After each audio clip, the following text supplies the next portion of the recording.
DM073 Gaming is brought to you by Happy Little Hug Factory. If you're interested in getting pre-orders of the next set, or if you have cards that you're looking to pick up singles or looking to sell some cards, Happy Little Hug Factory is the place to go. Check the links down in the description for their websites, as well as their buy list for Force of Will and for other card games. Thanks so much, enjoy the video. Hey there guys, before we get to the video, I just want to tell you that I have partnered with Ophidian Accessories to produce a brand new Ruler School playmat. This playmat was artwork beautifully done by the wonderful AO No. Their social media information is down below, so you can go give them a like and a shout out, let them know I sent you. But yeah, I am partnering with Ophidian to produce this playmat. You can buy it on demand in both rubber and cloth styles as a one-person playmat. I will show you the kind of blown up image. The whole idea was this kind of fresh take on this concept of Ruler School. So all of our really favorite rulers kind of coming to learn about being a ruler and joining Ruler School for the new kind of semester, and then myself over here kind of leading them in. So hope you guys like it. Huge thanks to AO No for producing this artwork. It is absolutely gorgeous and I could not wish for more from it. And a huge thanks to Ophidian for partnering with me to produce this. A portion of every playmat sold does go to help support the channel, so feel free to reach out to them, get yourself a playmat, and support the channel in the process. So that's enough spieling for right now, but enjoy the video, and thanks a lot in advance. Hey there guys, DMO73 here, bringing you a feature match for the week. This is New Frontiers format. I am playing New Age Ayu. Kind of saw a lot of play in the London GP, and Jason is playing the Lumia Rachel list. We're going to jump right in here. I won the die roll, so I'm going to be going first. My first turn, I hit that Ayu Stone, and I play one of the major cards of the deck, or one of the really helpful cards of the deck, Soul Stealing Altar. Really great because it's one of the two ways that Ayu can do Judgment and then flip into a really nice, easy ramping really far ahead. Jason obviously playing the Mill Rachel list with Lumia to be able to flicker. Second turn, I play the Lonely Moon Were-Rabbit, who, if it's my only resonator, is a 9/9, which is a really, really strong power beater. I kind of need against this matchup to go very fast because, especially in a deck of singletons, Rachel can be a very, very powerful tool. Can get rid of a lot of really helpful resources, top my deck, set the top card of my deck with really useless cards, especially if you can flicker it every single turn. Rachel is just very potentially oppressive against this deck. Plays that Orphica. Unfortunately didn't have the Rachel to be able to play with it. I think because his will was off. Going into my turn, get a Dark Depths. Pay 2. I'm going to go ahead and play Kaguya's Moonbeam Butterfly for a 1-drop, and in this play, I'm going to go grab Ayu's Special Power Medicine, the other big ramp card for this deck. So essentially what this means is now my first Judgment, I'm going to ramp 2 stones, and then every time Ayu ramps or Judgments after that, I get a free stone. Albeit one stone will come into play tapped, one stone will come into play recovered on that first flip. Still, being able to do Judgment and ramp up that quick is a pretty helpful tool so that I can make use of a lot of awesome cards, even with Ayu being flipped against the deck where I kind of need to go pretty fast. I'll swing it in with the Moon Rabbit. He's going to go ahead and block. He doesn't really want to take that 9 damage early on. Totally fine. Totally understandable. Gets that second Green Will.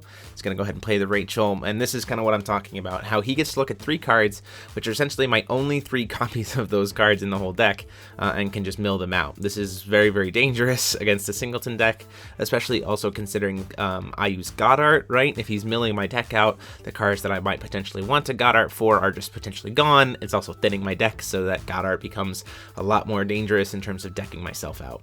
So while he might not be going for damage, he's definitely trying to survive long enough to be able to deck me out.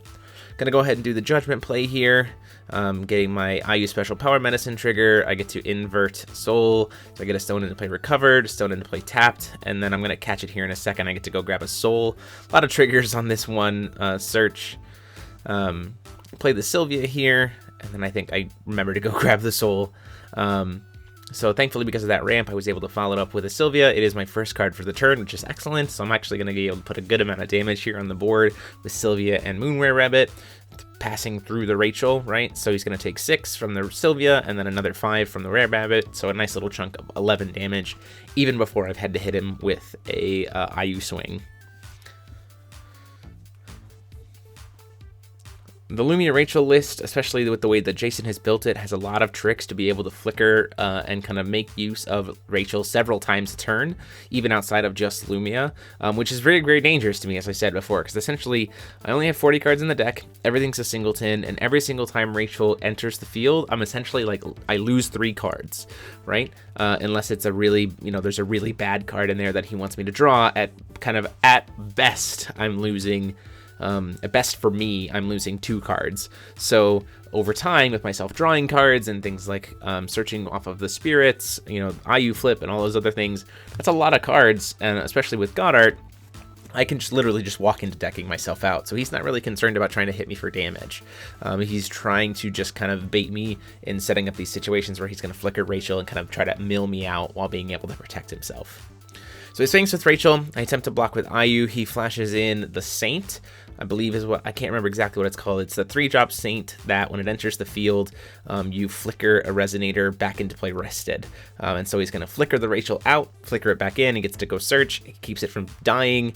And then he gets to mill 3 cards from the top of my deck. And then the great thing is at the end of the turn, because it's still rested, Lumia is going to be able to flicker it too. So just like that, in one turn, he mills me 6 cards, doesn't take any damage. He'll have 2 blockers up, and he gets to search twice, filling his hand with kind of whatever he really needs to set up. This is one of the really great tools that Lumia Rachel has, and it's kind of one of the ways that I think I'm not quite sure what competitive lists for Lumia Rachel have really looked like, but I honestly think that Saint card is very, very strong. It also can protect Rachel from potentially being killed, and then you get like a lot of awesome really just benefit off of it. Gets to mill another 3 cards, setting up kind of what he wants to do. You see that Shackles of Ice, he's going to probably keep that on the top of my deck because that's not doing anything against his deck. So he'd rather just give me a dead draw while getting rid of the other 2 cards.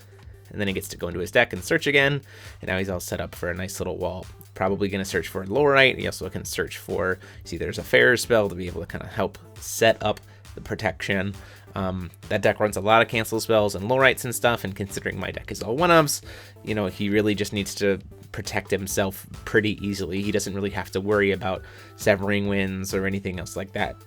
Ultimately, it's just a lot of struggle for the IU once they have a hand kind of full of spells like that. Unfortunately, he is going to have to discard at the end of the turns because he has so many cards. He discards a Ryula. Not a super big deal for him because his Lumia's doesn't really care about getting it recovered because, again, in this matchup, he's not really trying to go for damage. He's trying to mill me out. So at this point in time, having the Soul Stealing Altar is really beneficial, so I can swing with the Sylvia before I do anything. I can force the Rachel not to be able to block. And then if he blocks, here's the thing, if he tries to block with the Saint, right, then it'll die, my Sylvia will die, and then my Were-Rabbit will swing for 9 damage, and then IU will be able to swing for damage too. So he has to be really careful here. He can either take 6, but then also, if he's not really careful, I can just sacrifice the Sylvia anyway with Soul Stealing Altar if he tries to block the Were-Rabbit, and just totally kill everything, kill it anyway, and keep my Were-Rabbit at a high level, and then still be able to just punish the not being able to block by swinging with IU. So he tries to block. I said that's fine. Lose the Sylvia, swing at him for 9, take him down to 20. And my goal, like I said, is to I need to finish this game as fast as possible so that I don't get kind of blown out by just losing all the cards in my deck. Debating whether or not to pitch a card for IU to possibly get some more damage.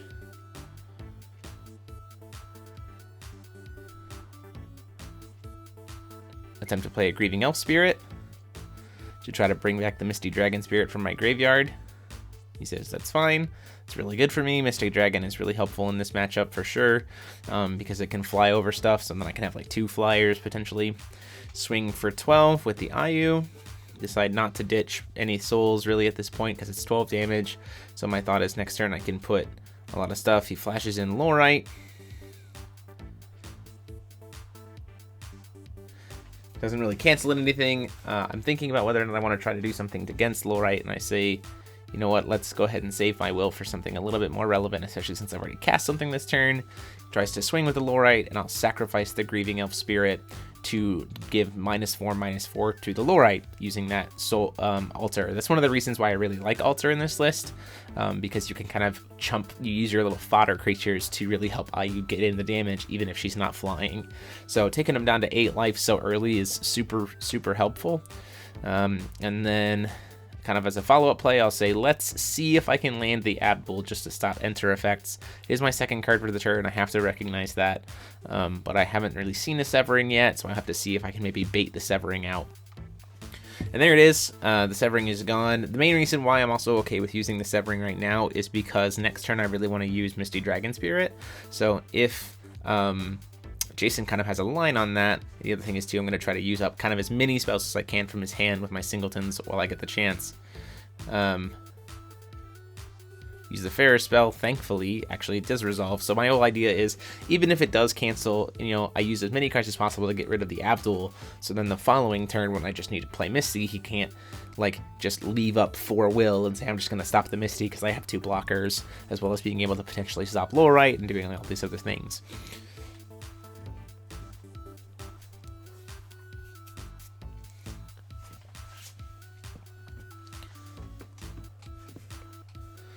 So Abdul is definitely a hurdle that he has to get around right now. He's going to do Judgment for 3, gets to recover his stone. He misses it here, but we are going to recover it here in a second. He doesn't get any enter effects while that Abdul's on the board.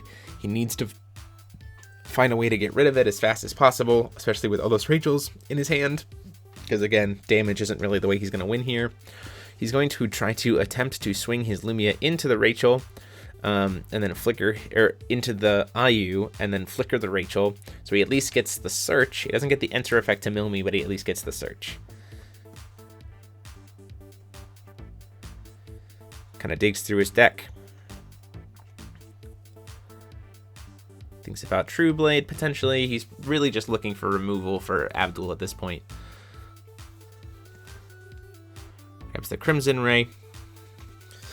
Shuffles his deck. This is kind of what I think when he notices that he forgot to recover the stone. Uses the Energize.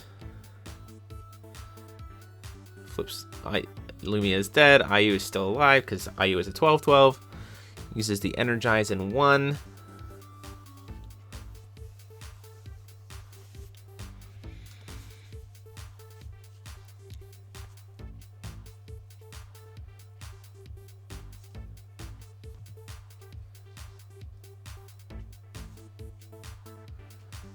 Gonna swing the priest into IU. The whole idea here being, might as well just try to get IU off the board, since it's already got the damage on it. I say okay, that's fine. IU has imperishable. I'll just flip it back over and go get another soul.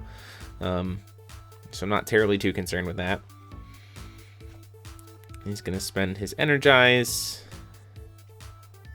and 1 to cast the Crimson Ray and kill the Abdul. So he's still going to get the Rachel trigger here at the end of this turn, which is pretty good for him. He's up to 14 life now. He's going to get to mill 3 more cards. He's going to get to go search for another thing.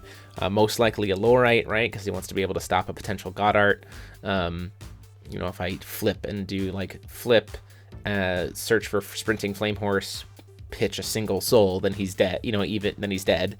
And he knows I have Misty Dragon Spirit in hand. So he says, it's fine, we're going to go ahead and go into here.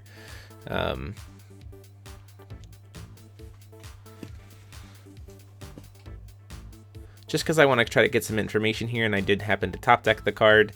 Pardon my stones being a little bit off. I'm going to cast a 2 with those 2 stones you can't really see and play Ahriman. The whole idea here is I really kind of want to see where I'm at with his hand. What am I dealing with in terms of what he still has? Especially since he's only got that 1 will, right? So exactly what do I want to try to deal with? He has the Lorite, he has the Separation of Fates to be able to remove my flying.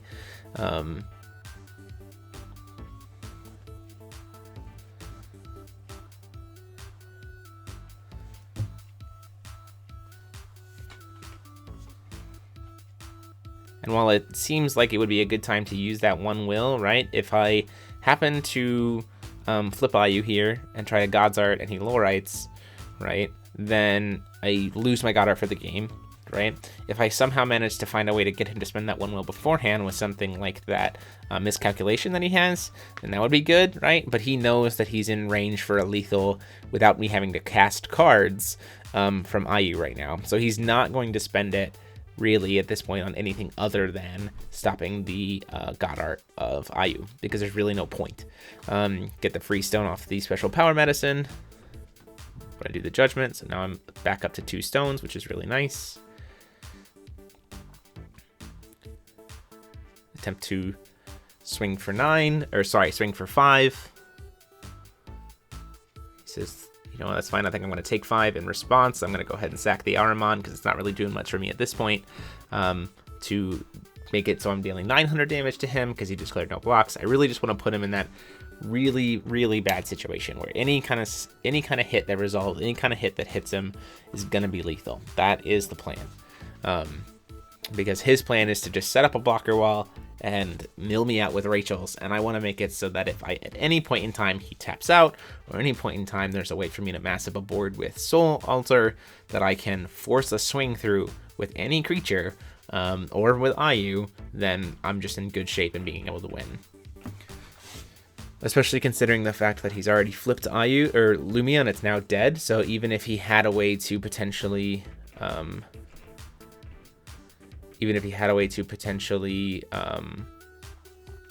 heal her, right? It's a big step, it's a big burden for him to try to heal her to be able to gain lifelink and imperishable. That's a lot of time where I can just then really hard punish it. Can't really do it for like another couple turns, you know, to do Ryula then a flip, and if he spends his turn playing Ryula to heal, then he doesn't really leave enough up very much will for my turn. I did get to go get a soul and I grabbed the Samurai Spirit for Pierce, which is great, so I can try to chump in that last little bit of damage. Just a lot of good things that are coming my way.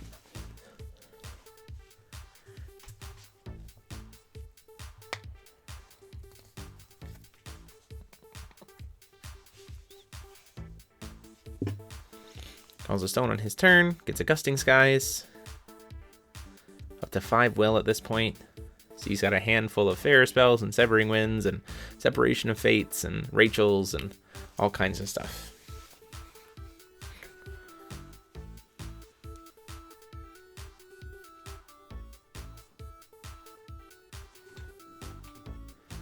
I still have 2 will available.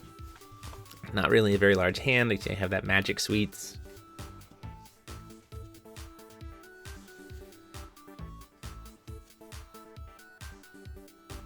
Got a Miracle Medicine. The whole idea with the Miracle Medicine is so that he can like recycle things such as the Separation of Fates, which is a 1-of in the deck.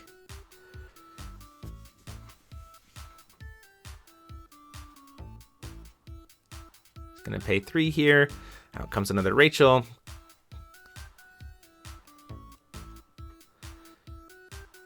Another 3 cards gone. He hits the Severing Winds there, and Amalgus, and a Keys Call, all of which are very bad things for me to have seen gone at this point. Keys Call would have been a great way to be able to answer a god, you know, a Lorite Godzard, or him trying to stop me from being able to flip or get flying to then swing in, or anything like that. See, I have my own Lorite there, which is very nice.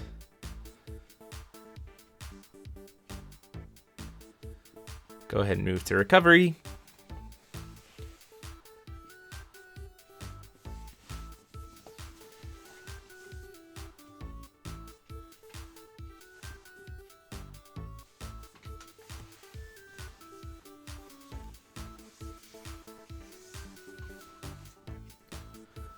I have the Misty Dragon Spirit in hand. The thought is, do I try to use the Misty Dragon Spirit to give my to give both of my creatures flying, but I also know he has Miscalculation in hand, right, which can just kill her if she's flying. It's or it can kill my Moon Were Rabbit if she attacks, right? So even if it has flying, I have to still also be able to protect it. Lots of really tricky situations here because I know I'm playing into a hand full of Lorites and Farer spells and cancel spells and all kinds of stuff, and I have to make sure that this damage sticks if it's going to resolve. I also can't leave myself too open, right? Because if I leave myself open with no blockers, he could actually just punish all my attacks so I don't get to kill him, and then just swing in for a bunch of damage on his turn, flicker it, and then remain a blocker wall with still keeping a ton of will up, which is even worse for me. This is a very big kind of definition of a game of heavy attrition, right? I am going to go ahead and discard the Woeful Samurai Spirit to try to give Ayu that boost, flying and pierce. Make her a 17/17.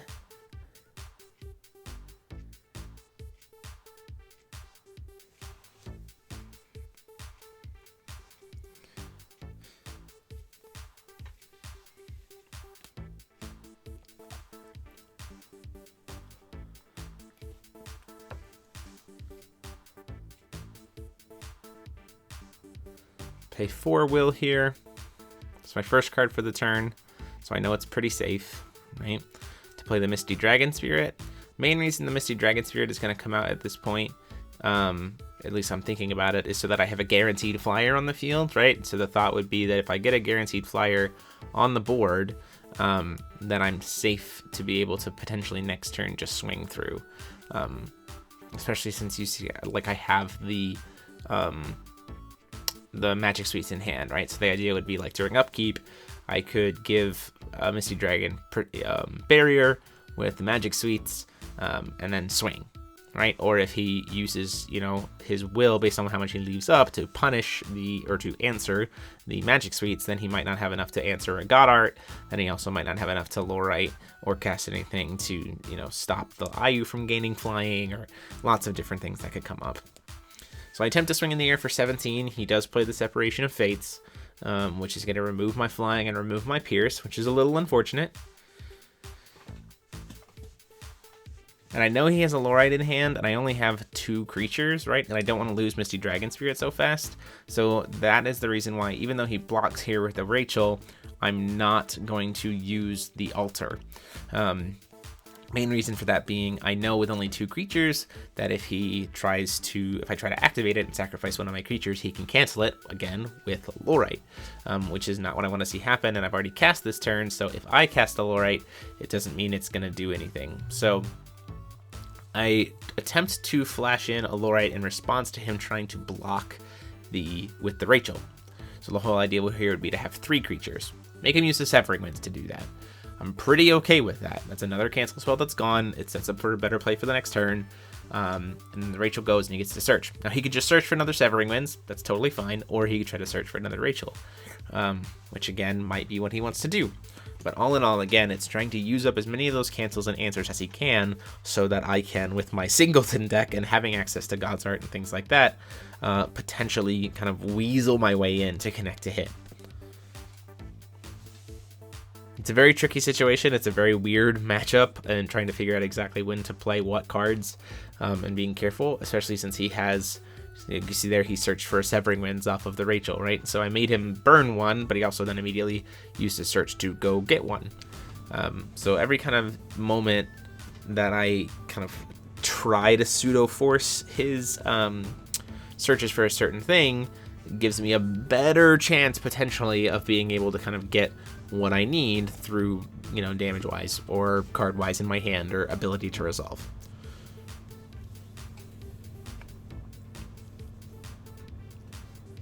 Meanwhile, in Jason's corner, the longer he can just keep himself off being damaged and more flickers for Rachel he can get, the better, because then he can just mill me up and I lose the game. And every single time he flickers a Rachel, that's just 3 cards that I just can't ever use again, which is not good.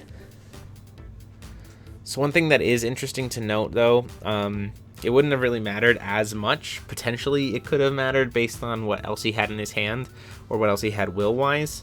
If he had another Severing at that point, is I actually could have probably won the game, because at that point, he had, I think he still had 1 will available, so I don't think it necessarily would have mattered. But I could have sacrificed one of my creatures to attempt to, you know, kill the creature and then use the True Blade. So the idea would have been try to give it the -4/-4, He casts in the Lorite to stop it, try to sacrifice the other one to -4/-4, and then do True Blade. I obviously try to make True Blade resolve first.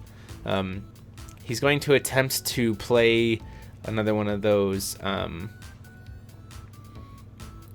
Guardians during his turn to get a free kind of safe flicker of Rachel. Mills me 3, plays a Sacred Elf.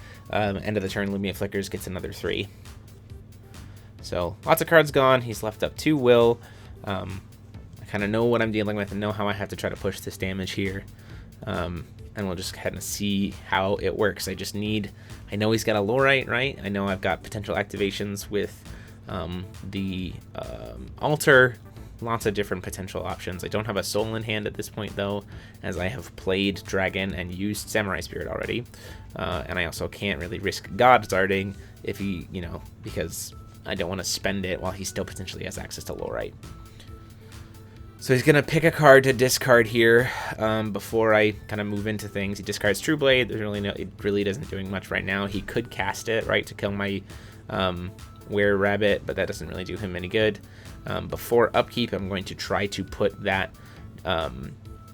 Magic Suites on the Misty Dragon, because the idea would be if that resolves, then I'm just in the clear. I'm 100% safe. He's going to go ahead and do the Ferris spell.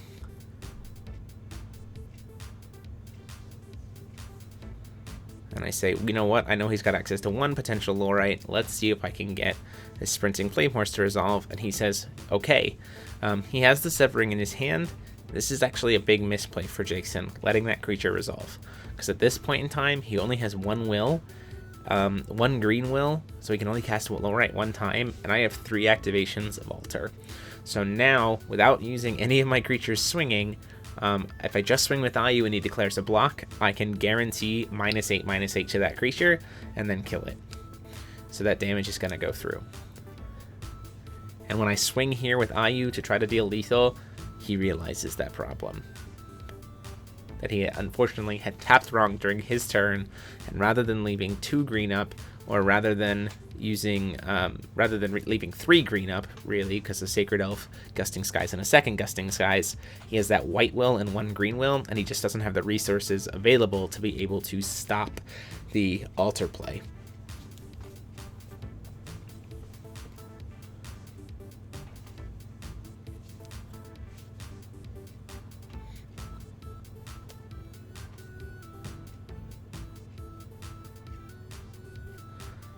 So he's looking at it and recognizing that there's the problem. So attempts to block with the Saint. And I say that's okay. I'll sacrifice Sprinting Flame Horse to deal -4/-4. He says sure. I'll attempt to sacrifice the Moon Rabbit to deal -4/-4. He flashes in the Lorite to cancel that activation of the Altar. Realizing he only has 1 will left and it's only light will, I'm going to go ahead and sacrifice the Misty Dragon to get that extra -4/-4, which will then kill the Saint, and I will get that lethal damage. So go ahead and try to do God's Art. I think I tried to do God's Art for Feasting, yep. So thankfully I only lose 1 card there. I only have like 5 cards left in deck. The idea here being I kind of don't want to have to lose my Misty if I can help it. He tried to flash in the Feasting. He casts Severing Winds. I'm like, okay, I guess I'll just sacrifice the Misty Dragon anyway, get that lethal damage, and there we go. So managed to get there thanks to Altar, and now we move on to game 2. Obviously, I'm going to be on the draw for this one. He wants to go first. The same strategy kind of played out really well. I think Jason's kind of going for that same route, right? Stick Rachel's as fast as possible, flicker them a bunch to remove all of my resources, get them to the grave in my Singleton deck, and then just sit behind a blocker wall, being able to answer Ayu's flying, and then just force me to be decked out. Slow turns for both of us, turn 1 and turn 2. Doesn't really have anything to play on his turn 2. He's leaving up True Blade in case I decide to play Abdul. I'm waiting to play Abdul because I want to be able to protect it, right? So I need some will to be able to do it. So I say, you know what, let's just go ahead and pass. Draws another True Blade there, lots of Abdul answers. Gets another Gusting Skies, plays 3 for Rachel. And I say I'm going to answer that with Ruin Stories, forcing him to pay 1 more, so he can't. So that's really great for me. One Rachel out of the way to the grave without getting any kind of enter or flicker is a really great situation for me. Now that I have extra will available, I'm going to play the Abdul. I can protect it from any potential burn damage or removal spells with the Magic Suites, which is really great. Finally gets a red source, so if he has Crimson Ray, he could cast it here.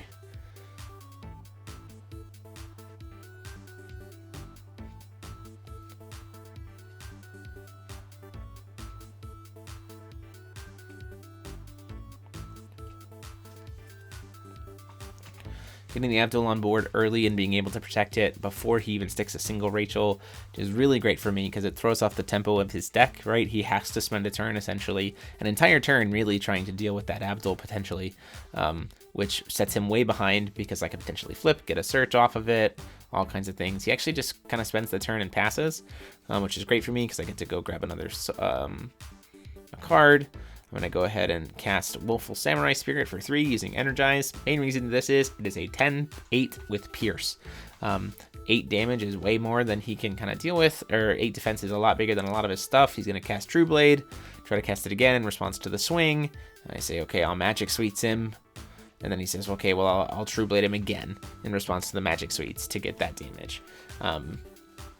Ultimately, that's fine for me. I made him use 3 instances of True Blade just to kill 1 Abdul. I'm not going to get the damage, though, but it's fine. I made him spend a ton of will. He couldn't potentially flash something in on his turn. Lots of cool things. I could have easily just waited, right? But there's no guarantee that he probably wouldn't have just done the exact same thing had I just passed the turn. So I might as well try to get damage and kind of force the play.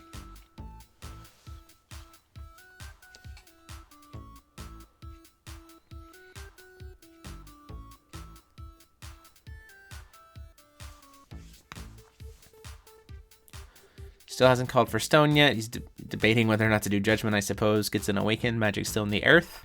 Really good stone for him, being able to, Judgment and then immediately get the card back. He's going to pay 4. He's going to Kagi his Moonbeam for a 3-drop, which is going to be Rachel because he doesn't have one in his hand. And again, we're trying to get that Rachel kind of stuff started before anything else happens. I'm going to go ahead and Keys call the Enter. I don't want him to mill me at all. Get to draw a card off of Keys' call, which is great. He doesn't have a response to the keys, no Fair Spell, nothing like that. Anyway, I can, again, stop him from milling my deck. The more chances I get to draw resources that I want, the better it is for me.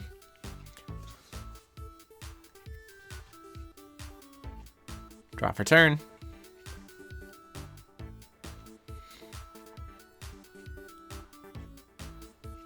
Calling for Stone. Pay 3 and play Sha Wu Jing. Sha Wu Jing, excellent in this potential, right? Because he has a lot of 1-drops in his deck. Things that could really be quite painful to me, like Fair Spell, True Blade, even making things like Kaki's Moonbeam Butterfly cost 1 more, Severing Winds costs 1, even if it would be technically free. Lots of kind of really good protection in the form of sticking this Sha Wu Jing right now. So I'm going to go ahead and swing for 10 with the Willful Samurai Spirit. He makes a choice here whether or not he wants to take 10 or have his Rachel die and then still take 2 damage because of the Pierce, or 3 damage because of the Pierce. He says, you know what, it's not worth it to try to get the search off of it. I'm just going to go ahead and take the 10, which is great. That's a whole 10 damage that I don't have to worry about trying to deal with. With Ayu, I get to just successfully make it happen without having to worry about that.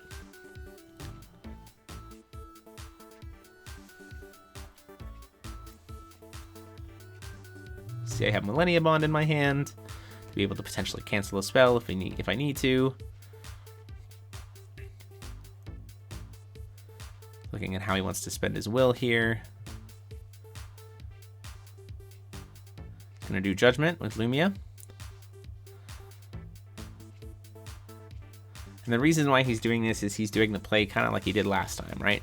He sacrifices Lumia, makes it swing into a creature, and then flickers the Rachel with the Lumia as a original trigger, so he gets a search for anything. It enters, gets to mill me, Lumia dies, and then at the end of the turn he gets to flicker Rachel again, so she leaves, he gets a search, it enters, he gets to mill 3. So he spends 3 will here essentially as a removal spell, a mill 6, and a search for 2. It's a lot of really powerful effects for not a really high cost, especially since he also gets to recover the stone. So now he technically spent 2 will, and he gets to do all of these things. Remove a really damaging creature, search for any 2 cards in his deck to his hand, and then also mill my deck potentially up to 6 cards. I guess minimum 4, maximum 6 cards based on, you know, what cards they are.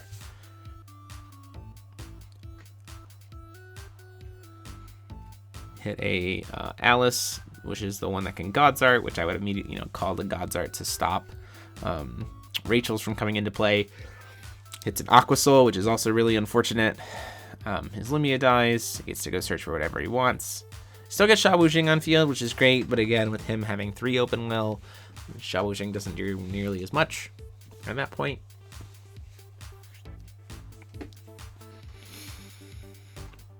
And losing Spinning Aqua Soul is really unfortunate. It's a really good card in this matchup. You know, as he's milling stuff out, I can use that Aqua Soul to bring back a really important card. Any of my recursion spells that get removed by the Rachel is a really heavy hit, because it's just a resource gone. It's a permanent access to a potential coming back resource just gone. It's gonna cast the Sacred Elf. And then flicker, I would say, before you flicker your Lumia, I'll go ahead and try to kill the Sacred Elf with a True Blade in my hand. Might as well. He says that's fine, it dies. Lumia's gonna, flicker out, come back in. 3 more cards gone, potentially.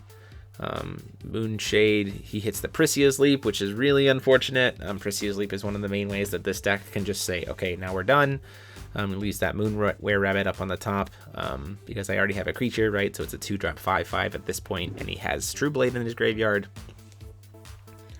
Gets to go into his deck and get kind of any card he wants. I think he might have actually missed doing that this time around, so that might be a bit of a misplay.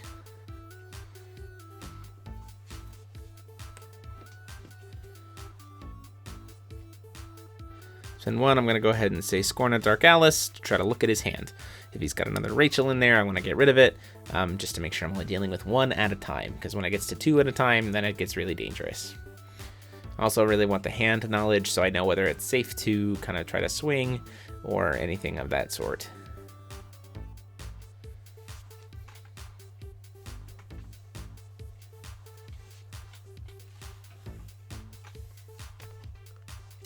Kind of looking at my hand based on his hand to see which cards I can maybe kind of answer. I'm more concerned about spells right now. I think I have a fairer spell in my hand as well, and seeing that he doesn't have a lot of cancel spells, I'd rather kind of get rid of his potential way to make really heavy use of that Rachel. Like, I'm really just trying to minimize any Rachels at this point. So I'm actually going to choose to go ahead and get rid of the Lorite, mainly because of the other cards that are in my hand, and Lorite is rather than an enabler of his deck, it's a disabler of mine. So I have answers for his enablers, but I really need to stop him from disabling mine, if that makes any sense. So ultimately, the Lorite there is the most important play. Because again, based on his stone count, he's not going to play Ryula. That doesn't really help him at all. Kage's Moonbeam Butterfly costs too much, really. Would cost 5 to get a Rachel. Which would essentially leave him with only 1 open will, which at that point makes his entire turn useless because I have the Sha Wuxing, doesn't really get him much. I'm going to go ahead and call for stone. I debate about playing the Tiger Spirit, but I say, you know what, it's better for me to say, let's just play a little bit safer here, right? Let's play, leave up some open will to be able to answer stuff on his turn. Gonna go back and forth on that idea. I start to play Tiger Spirit, and then I go, wait a minute, I know what his hand is. I need to be able to answer cards should he play them. I'm in a really good position already right now. So I play the Were Rabbit that he forced into my hand and leave up the open will to be able to answer cards on his turn.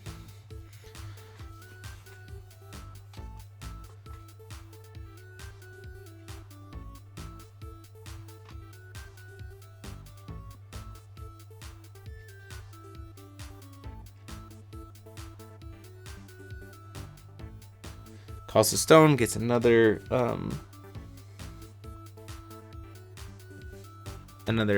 earth. Gonna try to swing in with the Rachel. And I make a little bit of an interesting play here. So the reasoning for the play on this, right, is I'm gonna swing with the Sha Wuxing, knowing that he's probably gonna try to do the play that he did earlier, flash in the Saint, get a second flicker. And I'm kind of waiting on that. as a kind of potential punish. He actually chooses not to, which I think is pretty fine for me, because now I don't have to deal with a Rachel, right? He does get to search for the Rachel, that's fine, but he's spending will to cast that. I'm more okay with him investing will to play a Rachel rather than getting this kind of free body and a free Rachel.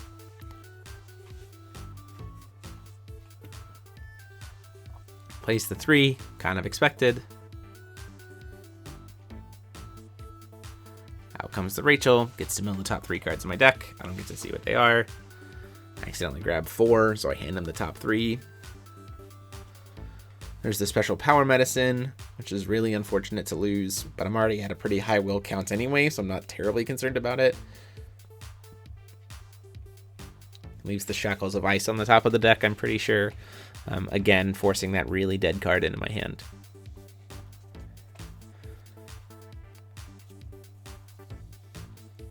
Draw for turn.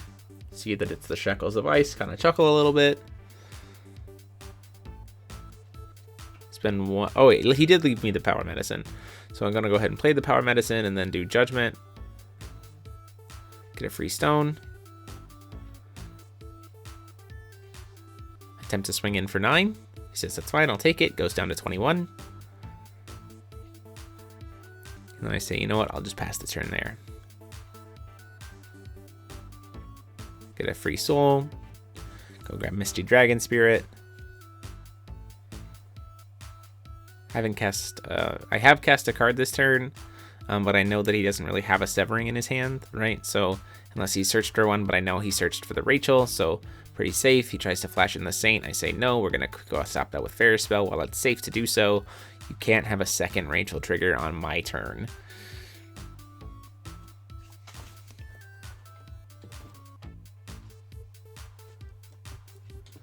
Goes to recover. So again, kind of the 2 Were-Rabbit, it's kind of beat down happening here. Especially having Misty Dragon again, trying to force him into a situation where he has to try to deal with 2 potential flyers at the same time. Misty knows I have the ability to be able to make Ayu flying. Even by herself as a 12/12, she is a force to be reckoned with.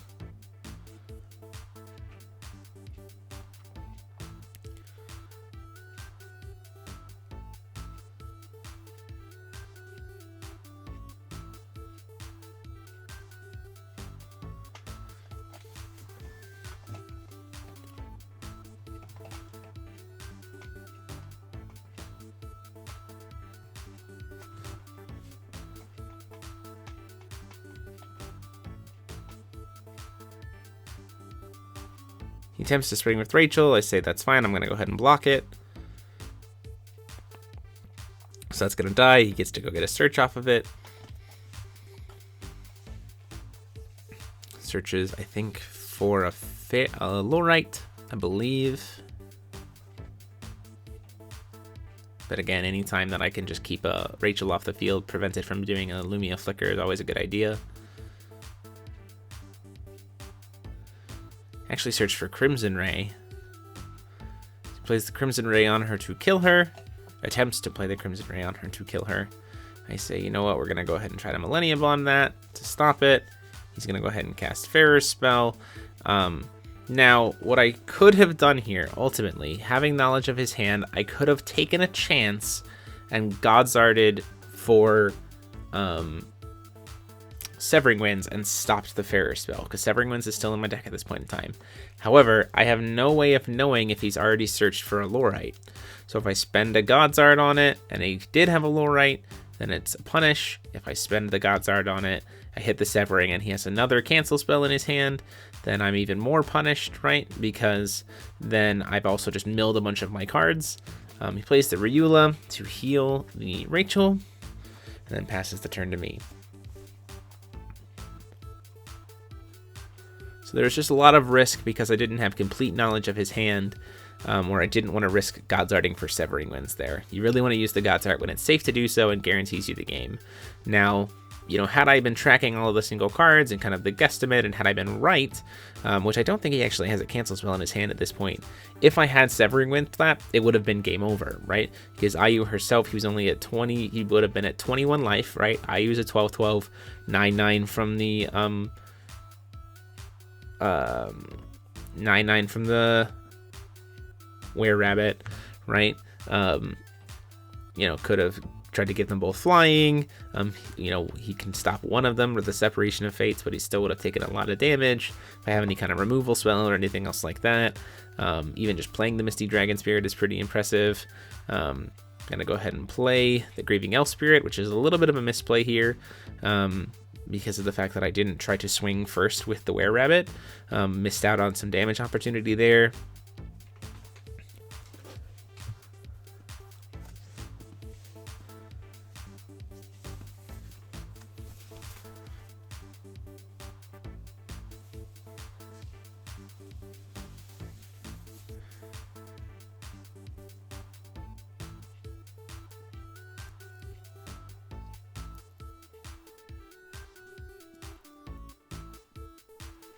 Looking at whether or not I again want to risk playing the Severing Winds to try to immediately, risk the Severing Winds to play to try to get the Samurai to resolve. He didn't have Severing. This kind of tells his hand that he doesn't have Severing.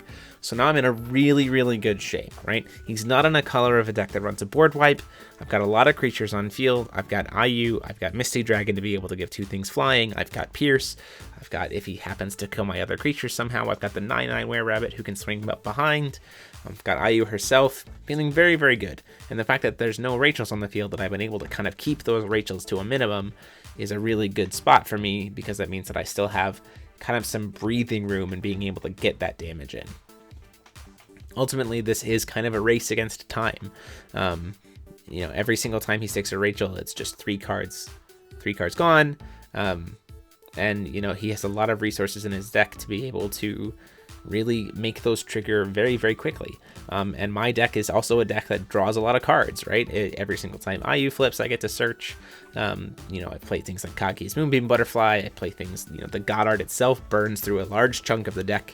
And he has a lot of things to be able to stop that flying damage, especially since I can't, I have to assume that as soon as I've seen Separation of Fates once, that probably his very first Racer search was for Separation of Fates. So I can't attempt to try to push through the damage with IU purely with a flyer, because he'll just remove my flying and have a blocker.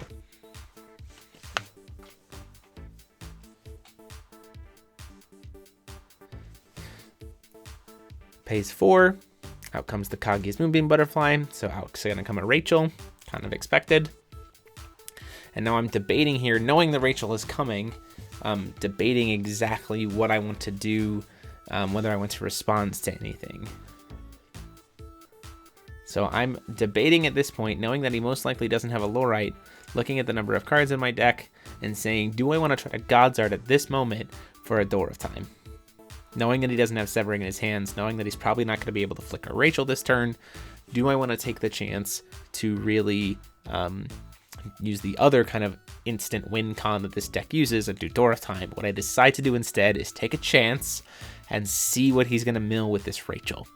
If he does the Door of Time, then I'm pretty much in a bad way. But if he misses the Door of Time for any reason, then I can probably successfully God's Art, grab Door of Time, cast Door of Time, get 2 swings, and win the game. Especially knowing that there's no Severing in play. Or that he doesn't have a Severing, and that at this point he doesn't have a way to search for a Severing. He passes to me. Draw for turn.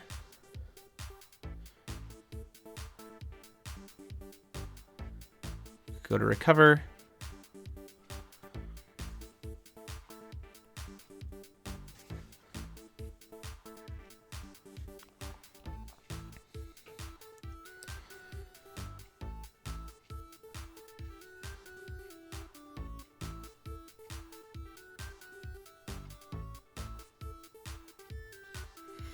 Looking at exactly how I want to do this, knowing that there might still be a Lorite available in the deck, in his hand, knowing that I need to try to get as much damage in as possible, knowing that I need, if I do God's Art for Door of Time, I need it to be pretty high up in the deck. I need to be safe. So I'm going to activate IU's effect, pitch Misty Dragon Spirit, and then give my Willful Samurai flying with Misty Dragon's effect. He says that's fine, I'm not going to cancel any of those hits. I'm not going to cancel either of those effects.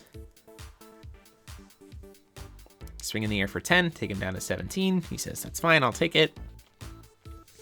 Don't really have anything to stop it,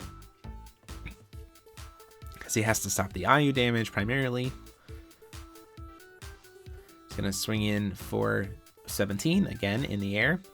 At this point, trying to force the separation of fates.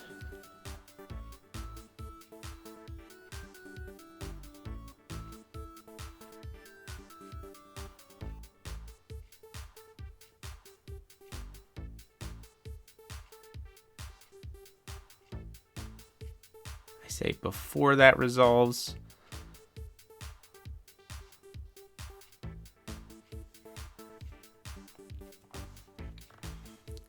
he's going to try to block with the Rachel, right? So the idea would be block with Rachel, go search for a little right to be able to stop the God's Art, right? So I'm going to say, you know what?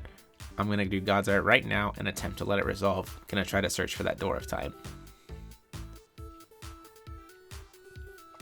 In response to God's Art, I'm going to pay 3 and cast the thing to flicker, and he's going to try to mill my deck to get rid of the Door of Time here in response to me declaring it. Unfortunately, he misses. So, based on where this happens, if Door of Time is not the bottom card of my deck, which it could be because I've shuffled, Door of Time gets to come into my hand. All the other cards get RFG'd. I have not cast a single card this turn. He separations of fates to remove the flying. He's going to block with either one of the creatures.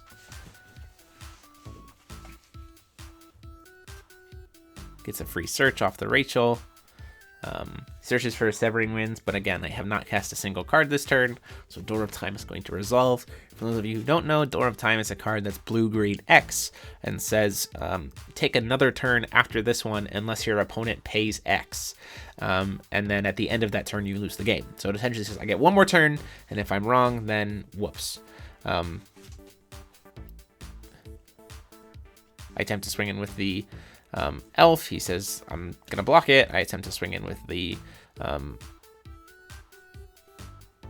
were-rabbit. He takes the 5. And now at this point, before I cast Door of Time, I'm being completely making sure I haven't cast a single card this turn. He's completely tapped out on will. How much do I need to spend on this Door of Time to make sure it resolves? So I'm going to cast Door of Time where X equals 1. He has no way to produce that 1 will, so I do get to take an extra turn after this one. And then I say, let's kind of go ahead and be cute and silly. Because it'll be fun, and kind of I have 3 cards left in the deck at this point. So I say I'll pay 5, and I'll say Kage's Moonbeam Butterfly where X equals 3. So I can grab essentially a 4-drop or less from the deck. Doesn't really matter. He could Severing Winds it if he wants to, but if grabbing 1 card off of it, potentially another creature like that, leaves me with 2 cards. I get to draw 1 for my turn, and then the rest of the damage can just go swing through because he's tapped out and he has all those creatures tapped.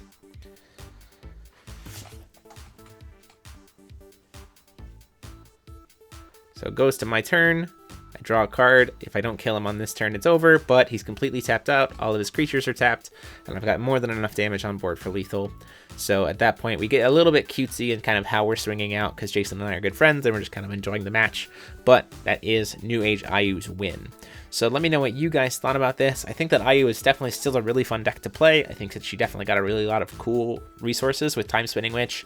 I think that Lumia Rachel is also a very relevant deck, especially with things like that Saint, to be able to get multiple flickers off Rachel in one turn, or flickers of Rachel in your opponent's turn. Lots of cool stuff. But let me know what you guys think. Deck profiles for both of these lists will be up later this week, and hope to see you guys also in Providence over the weekend. And until next time, this is DMO73 signing off.